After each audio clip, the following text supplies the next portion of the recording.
Hola, fanáticos del hockey sobre hielo. Les habla Delirios Pain, rey del dolor. Y hoy les traigo un episodio intitulado Marxismo puro, el materialismo histórico y la ideología alemana.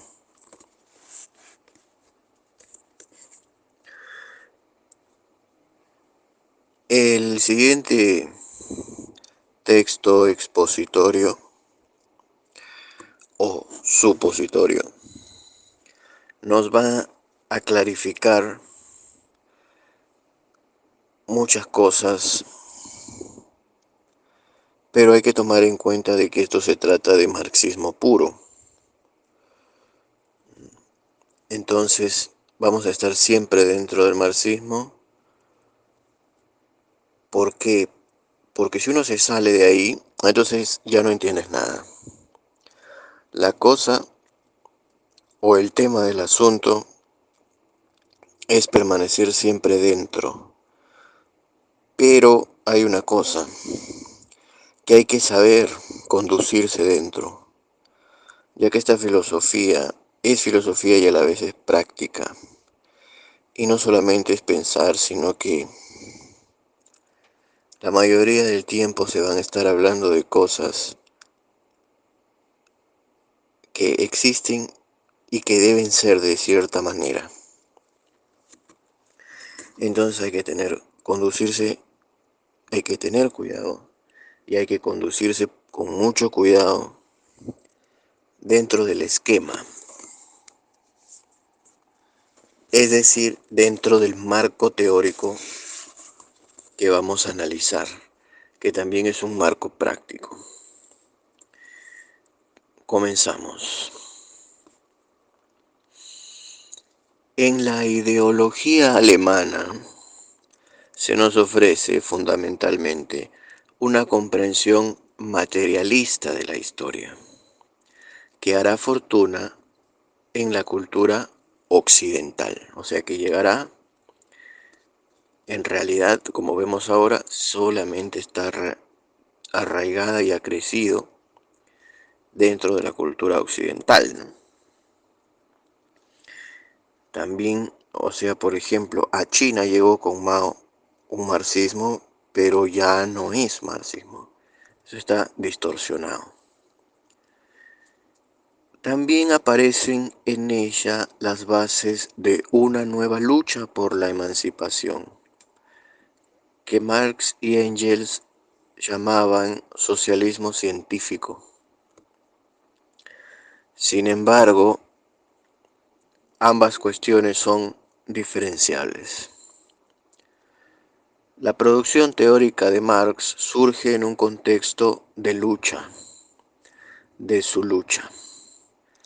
Entiende la filosofía hegelianamente, como ciencia filosófica, y piensa en una ciencia filosófica revolucionaria. Y por tal entiende no tanto que sirva de guía para la acción, que también cuanto que en ella se represente la realidad social desde una ontología en que no hay esencias, sino mera sucesión de formas y figuras con origen y fin. Era su manera de decir a los economistas clásicos que la ciencia positiva, aunque sirve para decir cómo funcionan las cosas, no es la ciencia que él persigue, la ciencia filosófica. Esta ha de mostrar que la realidad existente no ha sido siempre así,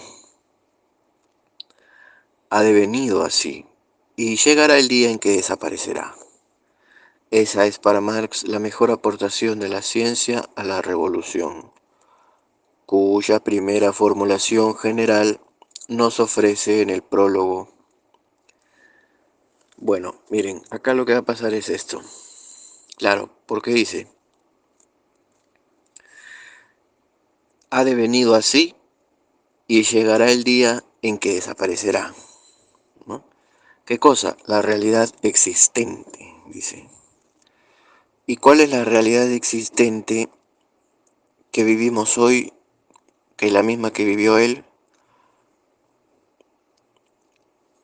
El sistema, el establishment, el status quo, es decir, el sistema económico capitalista, ¿no? Entonces hasta ahora está fácil, porque dice,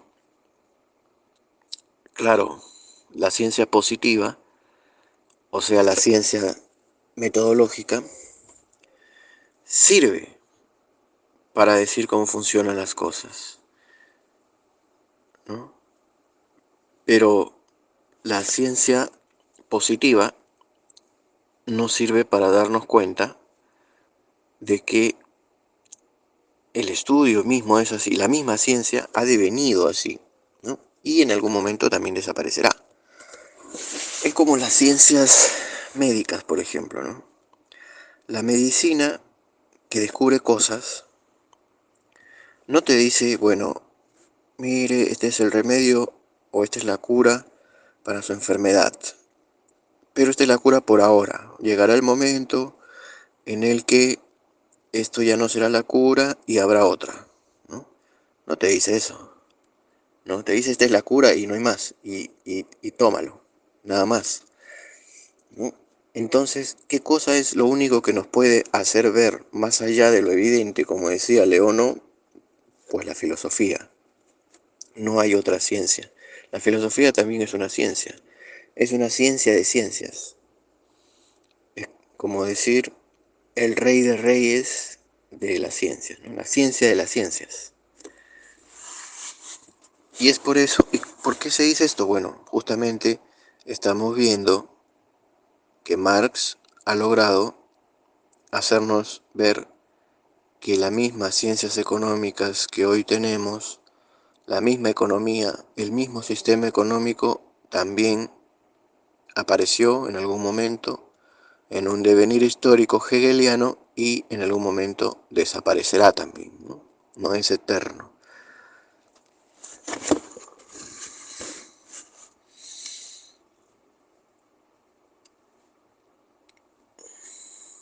Y eso ofrece Marx en el prólogo de la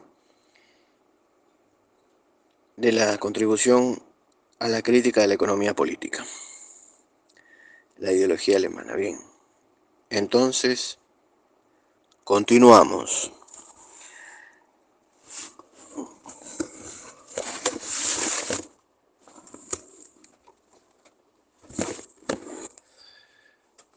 En la excelente síntesis de este prólogo de 1859 se condensa el materialismo histórico. Es una reconstrucción a posteriori de su propia conciencia, que no aparece tan precisa y contundente en el texto de la ideología alemana, pero que ayuda a comprenderlo. Su materialismo no consiste en partir de la materia. Eso es una ingenuidad. Bueno, esto ya lo he dicho en anteriores ocasiones. Consiste en sustituir el protagonista de la historia. Pasa del espíritu y de su necesidad de autoconciencia al hombre y su lucha por la vida.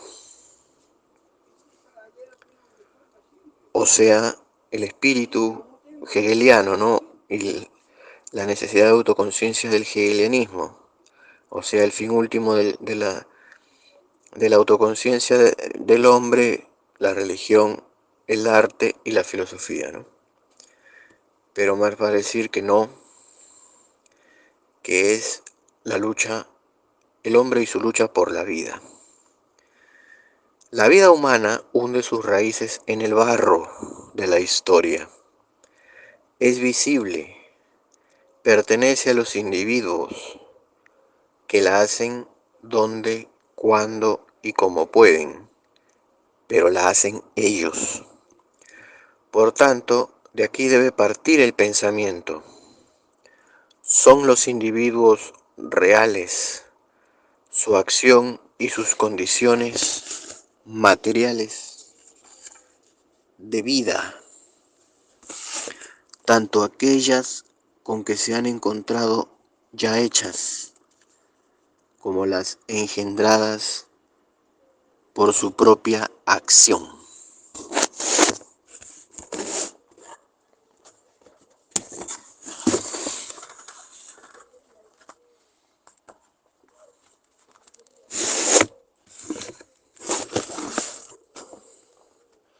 El ser humano vive de la naturaleza.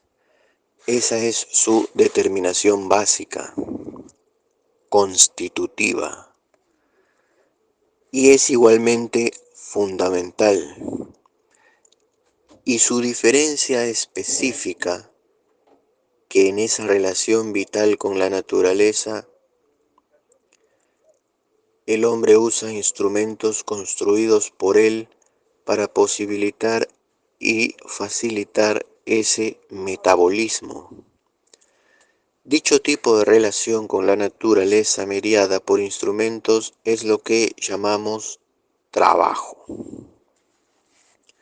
Por tanto, el hombre es el ser vivo que trabaja. Esa es su esencia natural. Podemos distinguir los hombres de los animales por la conciencia, por la religión o por lo que se quiera. Pero los hombres mismos comienzan a ver la diferencia entre ellos y los animales tan pronto como comienzan a producir sus medios de vida. Paso este que se halla condicionado por su organización corpórea. Al producir sus medios de vida, el hombre produce indirectamente su propia vida material. Por eso es materialismo,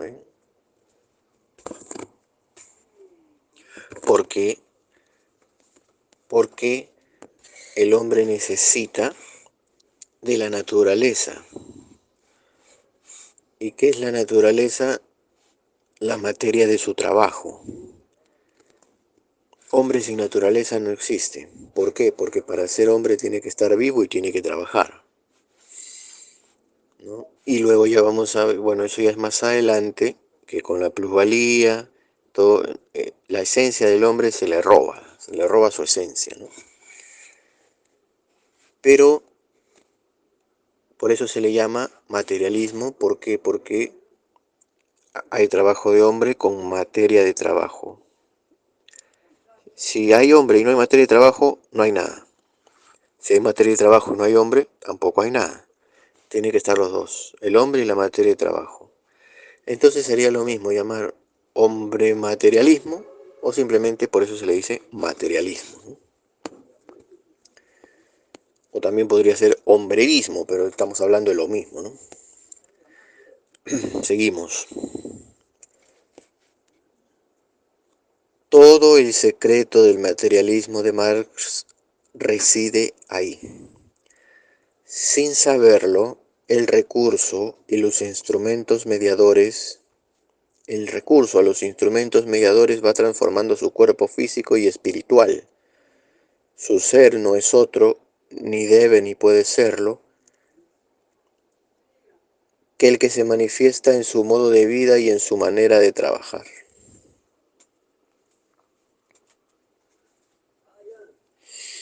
Cuando en otros momentos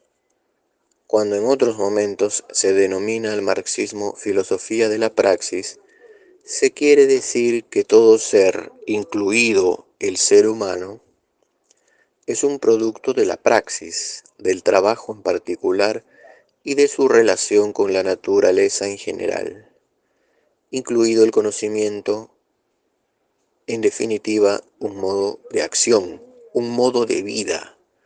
En lugar de ver el mundo poblado de seres con esencias naturales o eternas, como telos que conseguir, Marx opta por una ontología en la que en la que el ser social de los hombres o de las cosas es un conjunto de relaciones y determinaciones que, con las mediaciones que se requieran, remite siempre a una relación de vida con la naturaleza, a una forma u otra del trabajo. Ahora bien, las condiciones en las que trabaja el ser humano no dependen únicamente de los medios de trabajo, aunque estos sean el factor más determinante. Al trabajar y como exigencia de los instrumentos y de la voluntad de eficiencia, aparece una división del trabajo, unas relaciones técnicas en el trabajo.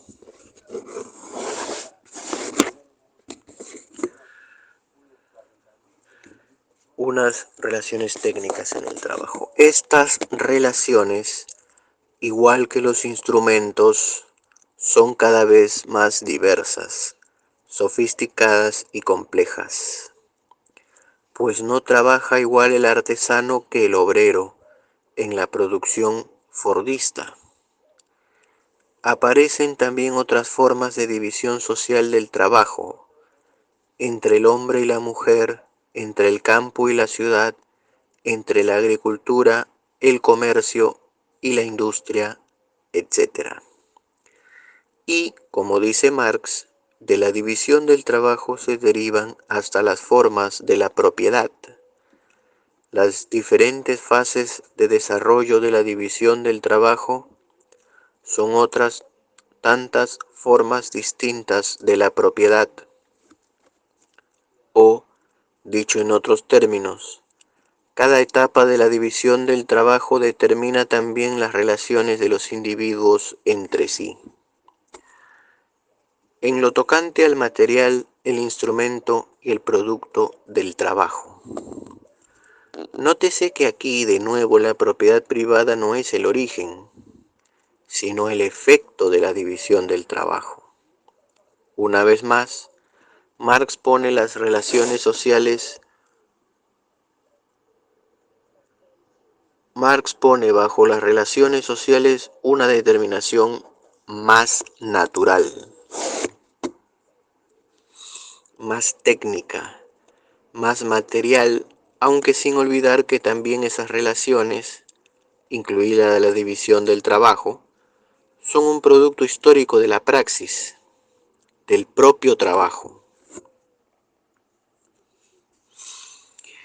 Las condiciones de trabajo van cambiando y con ellas el ser del hombre. Entonces aquí, como pueden ver, o como podemos entender, la filosofía marxiana nos hace ver que la propiedad no es una cuestión natural, ¿no? O no es que siempre existió, eso menos, ¿no? Sino que la propiedad se va forjando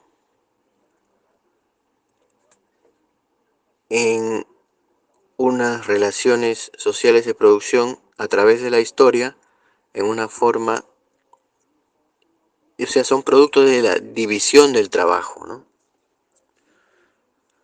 O sea, es el trabajo del ser humano lo que a la larga hace una historia y esa historia luego va a determinar quién se apropia las cosas.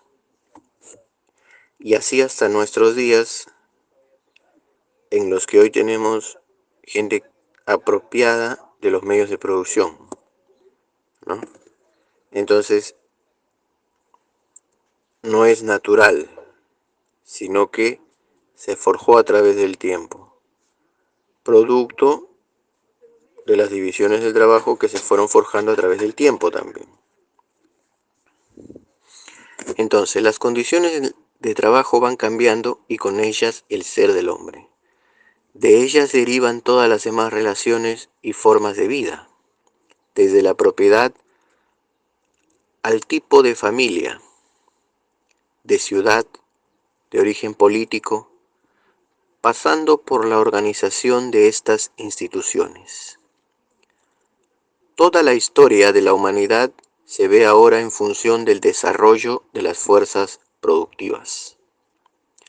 Las instituciones políticas y jurídicas, las formas de conciencia, literatura, arte, ética, religión, ahí lo mató a Hegel, ¿no? Las luchas internas a la nación, y entre estas, todo es interpretado en la concepción marxiana de la historia como determinación de las fuerzas productivas. En particular, las formas de conciencia, de pensamiento, de valoración, tienen su razón última de ser no en una racionalidad abstracta que los filósofos, cual sacerdotes de este Dios profano, interpretan y sancionan, sino en algo tan grosero y sospechoso para la filosofía tradicional como los medios de trabajo y, en general, las condiciones materiales de vida. Y es así no porque se considere que la razón sea materia o mero vapor del cerebro que surge de forma espontánea en el trabajo, sino simplemente porque la racionalidad, como espíritu, como pensamiento, se considera un instrumento producido por los hombres, en, desde y para su intervención en la naturaleza. Y como todo instrumento sofisticado, tiene su lógica, sus leyes, su verdad y su historia. Entonces aquí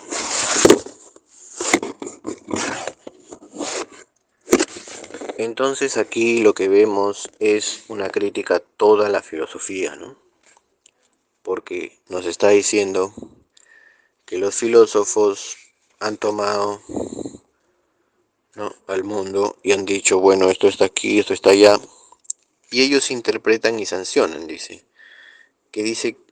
no puede ser que el origen de toda nuestra historia y todo lo que tenemos hoy no sea un dios, no sea varios dioses o como tú quieras, sino que el origen de todo sea simplemente algo tan grosero, ¿no?, como las condiciones materiales, o sea, la materia en la que el hombre está existiendo. No puede ser, ¿no? Es grosero, es corriente, es vulgar. El hombre tiene que ser un producto divino, ¿no? Bueno, justamente ahí te está diciendo, no, no es así. En realidad no tenemos ninguna prueba de eso. La única prueba que tenemos es lo que vemos ahora, y lo que vemos ahora es que la historia y toda la esencia del hombre se basa en simplemente condiciones materiales, ¿no? Y de ahí se denomina toda esta filosofía un materialismo histórico. Entonces seguimos. Las fuerzas productivas tienden siempre a crecer, pues son las que posibilitan y facilitan la vida humana. La organización del trabajo y de las instituciones sociales que surgen en torno al mismo tendrán que ir cambiando para adaptarse. Cada nivel de desarrollo de las fuerzas productivas necesita unas condiciones de vida social adecuadas a las mismas. Esas condiciones de vida social son de diverso tipo y naturaleza, y entre ellas destaca la forma de la propiedad, que define las relaciones en el seno de la producción. En el capitalismo, la propiedad de los medios de producción, que es lo que aquí cuenta, es privada.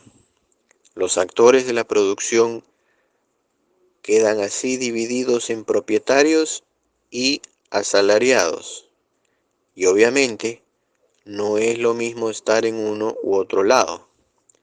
tanto las funciones y la relevancia de la organización de la producción, como la participación en el producto, como el estatus social de privado, etc., están fuertemente influenciadas por sus relaciones de producción basadas en la propiedad. Según Marx, la estructura social, o sea, esta es una cita, ¿no? La estructura social y el Estado brotan constantemente del proceso de vida de determinados individuos, pero de estos individuos no como puedan presentarse ante la imaginación propia o ajena, sino tal y como realmente son, es decir, tal y como actúan y como producen materialmente y, por tanto, tal y como desarrollan sus actividades bajo determinados límites, premisas y condiciones materiales, independientes de su voluntad. Y no solo cambian las relaciones que parecen más materiales, como las laborales o las político-jurídicas, sino también las espirituales. La producción de las ideas, las representaciones y la conciencia aparece al principio directamente entrelazada con la actividad material y el trato material de los hombres, como el lenguaje de la vida real. La formación de las ideas, el pensamiento, el trato espiritual de los hombres, se presentan aquí todavía como emanación directa de su comportamiento material.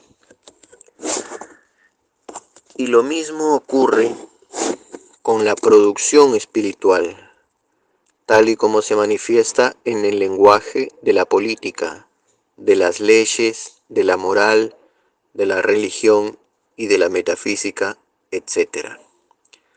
De un pueblo. Los hombres son los productores de sus representaciones, de sus ideas, etc. Pero se trata de hombres reales y activos, tal y como se hallan condicionados por un determinado desarrollo de sus fuerzas productivas y por el trato que a él corresponde, hasta llegar a sus formas más lejanas. La conciencia jamás puede ser otra cosa que el ser consciente,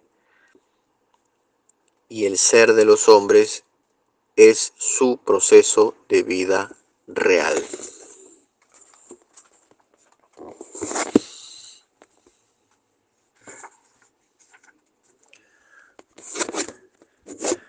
Esta es la inversión materialista que ofrece Marx a la filosofía.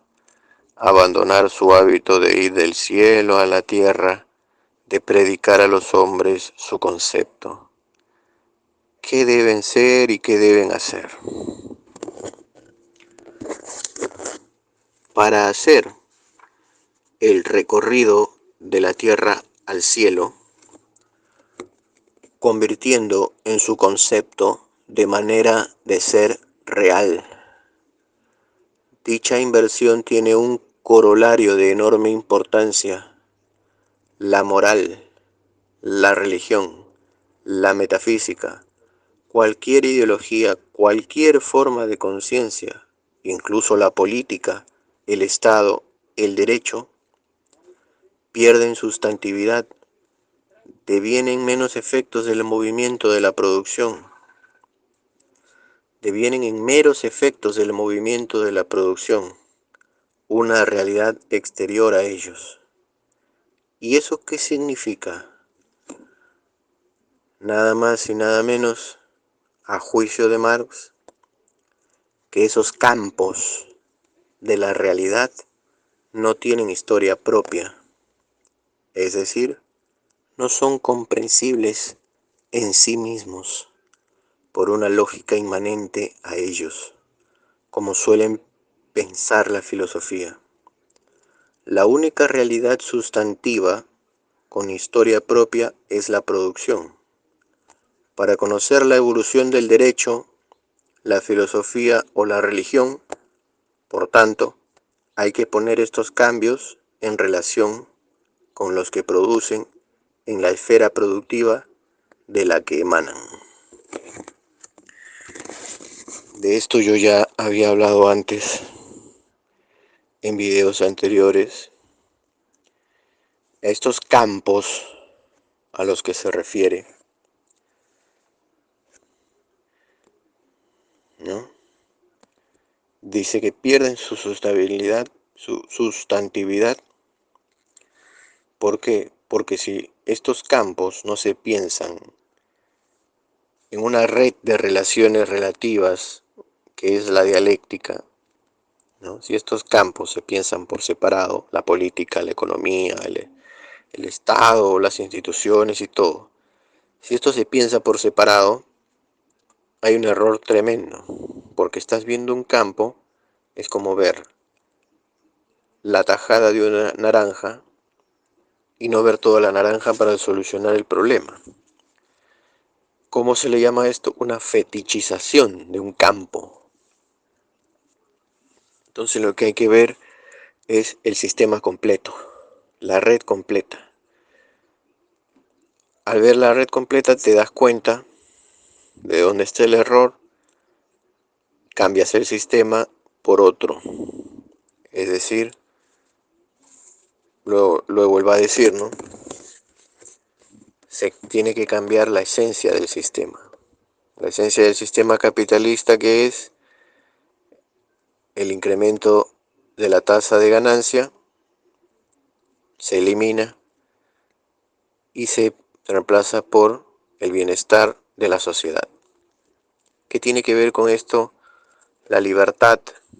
Nada, la libertad no sirve para nada. Eso no tiene nada que ver. Eso no sirve. ¿Qué sirve entonces? Solamente toda esta teoría marxiana, ¿no? Nada más. Esta tesis, bueno, voy a leer la última parte. La única realidad sustantiva con historia propia es la producción, ¿no? Para conocer la evolución del derecho, la filosofía o la religión, hay que poner estos cambios en relación con los que se producen en la esfera productiva de la que emanan. ¿Cuál es la esfera productiva actual? La esfera productiva es la producción privada, ¿no? La producción, el modo de producción que resulta en el beneficio del privado. Cambiar eso es cambiar después todos los campos que hay en él, ¿no? Todos los campos del sistema se cambian. Si se cambia, como dice él, la esfera productiva de la que estos campos han emanado. Entonces, una tesis que solo formula de otra manera el materialismo histórico.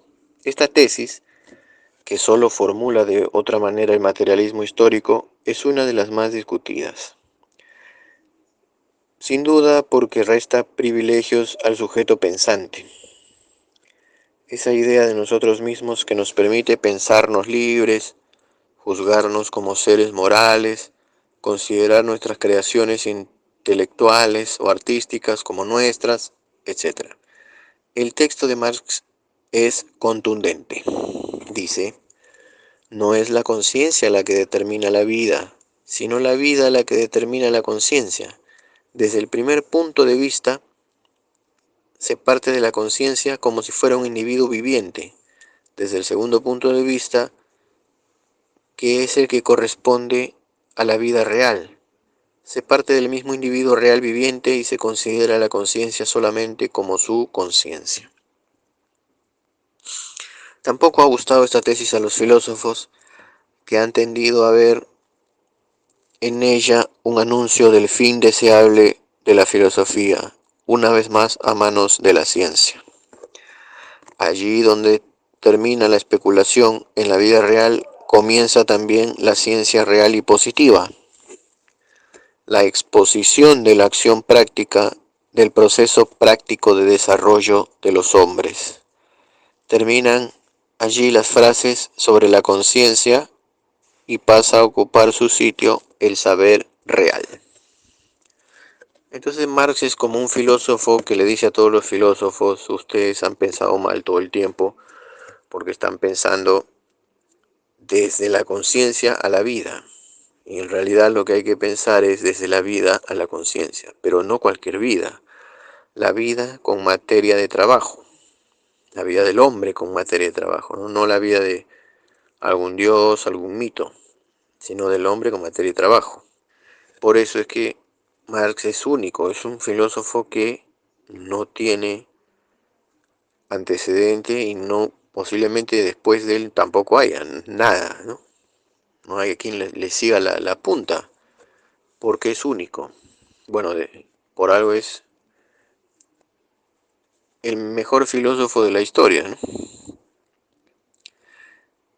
Creemos que ver aquí el anuncio del fin de la filosofía es una preocupación infundada por dos razones. En primer lugar, porque aunque sea Marx quien decrete su muerte, los filósofos solemos ser desobedientes. Bueno, esto ya es un apunte del filósofo que hizo este ensayo, ¿no? Ahora le voy a decir quién es. Bueno, esto también es cierto. Los filósofos solemos ser desobedientes, o sea, vemos algo y lo queremos analizar, estudiar para después refutarlo, aumentarle, criticar. Bueno, dice luego en segundo lugar porque Marx, aunque habla de la filosofía, se refiere contextualmente a la hegeliana en particular, y más en general a esa filosofía que se ha instalado tras Kant en el deber ser. Esa filosofía que en lugar de limitarse con modestia a comprender y criticar el mundo, es lo que Marx hace y hará hasta su muerte, se obstina en decir cómo debe ser el mundo, en someterlo al concepto.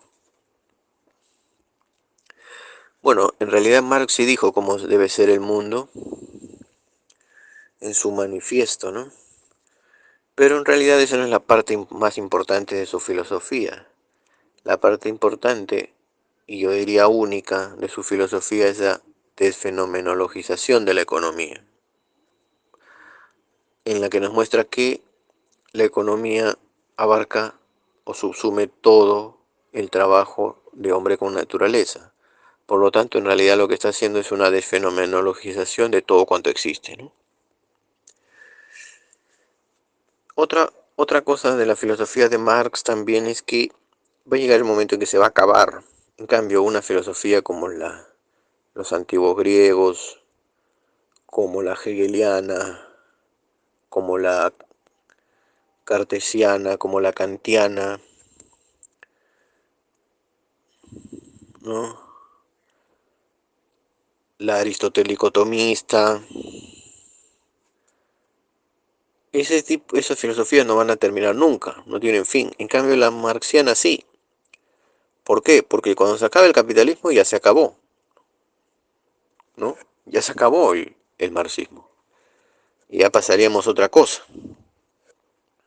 También, obviamente, se acabarían todas las economías adam-smithsonianas que se han repartido de ahí, ¿no? El liberalismo, el neoliberalismo, el liberalismo clásico y todo. Pero bueno, habrá que esperar y habrá que ver lo que suceda en el mundo. Este es un ensayo de el filósofo José Manuel Bermudo. En realidad es un extracto de ese ensayo y ya estudiaremos más sobre el tema más adelante. Hasta aquí llega este video. No se olvide que usted también puede traer su video con Tratado del Mundo escribiéndome a los números que aparecen en la descripción del video,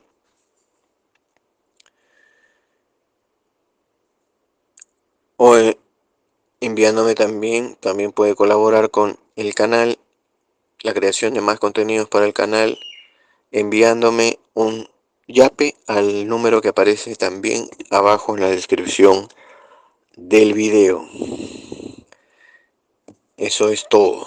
Por ahora ya analizaremos más sobre el tema en otra ocasión.